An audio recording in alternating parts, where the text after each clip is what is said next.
আসসালামু আলাইকুম প্রিয় প্রিয় ভাই ও বোনেরা, নতুন আরেকটি ভিডিওতে আপনাদের সবাইকে স্বাগতম। প্রিয় খামারি ভাইয়েরা, আজ আপনাদের সাথে যে বিষয়টা নিয়ে কথা বলবো সেটা হচ্ছে গরুর ল্যাম্পি স্কিন ডিজিজ বা এলএসডি। আসলে এলএসডি যে ঘাতক রোগ নয় সেই বিষয়ে আজকে আপনাদের একটা ধারণা দেওয়ার চেষ্টা করব। প্রিয় দর্শক, আপনারা স্ক্রিনে দেখতে পাচ্ছেন একটি গরু। এই গরুর এমন কোনো স্থান নেই যে এখানে এই এলএসডি বা ল্যাম্পি স্কিন ডিজিজে আক্রান্ত না। এর সমস্ত পায়ের আপনার খুর থেকে শুরু করে কান, আপনার চোখ, নাক, সমস্ত জায়গায় এর কিন্তু ল্যাম্পি স্কিন ভরে গেছে। তারপরও গরুটা কিন্তু এখন সুস্থ। আজকের ভিডিওতে দেখানোর উদ্দেশ্য আপনাদের এটাই, যে এই ল্যাম্পি স্কিন ডিজিজ বা এলএসডি এর মৃত্যুর হার কিন্তু খুবই কম। আপনাদের খামারে যদি এই ল্যাম্পি স্কিন বা এলএসডিতে আক্রমণ করে তাহলে বিচলিত হওয়ার কোনো প্রয়োজন নেই।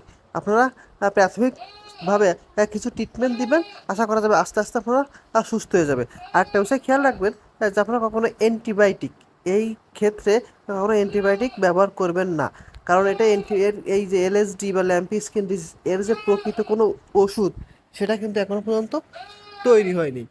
যদিও বা কোনো ডাক্তার আপনারা বলে যে এর জন্য এই ওষুধ, সেই ডাক্তার আপনাকে মিথ্যা বলবে। তবে এই ল্যাম্পি স্কিন ডিজিজ বা এলএসডি হলে গরুর কিছু কিছু শারীরিক সমস্যা দেখা দেয়। যে সমস্ত শরীরে তার ব্যথা থাকে এবং যে হাঁটতে চায় না এবং খাওয়ার প্রতি রুচি কমে যায়। সেক্ষেত্রে আপনারা কিছু হালকা ব্যথানাশক ইনজেকশন ব্যবহার করতে পারেন এবং বাছুর বা গরুর রুচি বৃদ্ধির জন্য কিছু পাউডার বা লিকুইড সাসপেনশন ইত্যাদি ব্যবহার করতে পারবেন। এই ল্যাম্পি স্কিন ডিজিজ বা এলএসডি এতে মৃত্যুর হার খুবই কম। এতে মৃত্যুর হার নেই বললেই চলে। তবে কিছু কিছু ক্ষেত্রে দেখা যায় যে সদ্য জন্ম নেওয়া কিছু বাছুর আছে, তাদের বয়স 15 থেকে 20, এর ভিতর যদি এরা আক্রান্ত হয় বেশি মাত্রায়, সেক্ষেত্রে যখন এই গুটিগুলো ফেটে যায় তখন এদের নাকের ভিতর প্রচুর আকারে হয় এবং নাক দিয়ে এরা নিঃশ্বাস নিতে পারে না।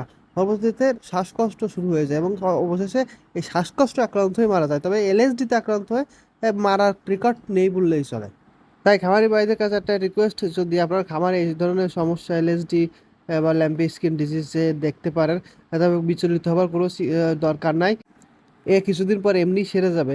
তবে প্রাথমিকভাবে যে আগেই বললাম, যদি ওই ধরনের কোনো সমস্যা হয় সেক্ষেত্রে আপনারা ওই ধরনের কোনো ট্রিটমেন্ট কিছুটা দিতে পারবেন। তবে এলএসডির কোনো ট্রিটমেন্ট দেওয়ার প্রয়োজন নেই, কারণ এলএসডির কোনো ওষুধই তো এখনো আবিষ্কার হয়নি, তো আপনি ট্রিটমেন্ট দেবেন কী করে? প্রিয় খামারি ভাইরা, আজকের ভিডিও এই পর্যন্তই। পরবর্তী ভিডিও আসা পর্যন্ত সবাই ভালো থাকবেন, সুস্থ থাকবেন। আর একটা কথা, এখনও যারা আমার চ্যানেল এবং পেজটি সাবস্ক্রাইব এবং ফলো করেন, অবশ্যই চ্যানেলটি সাবস্ক্রাইব এবং পেজটি ফলো করে আমাদের পাশে থাকবেন।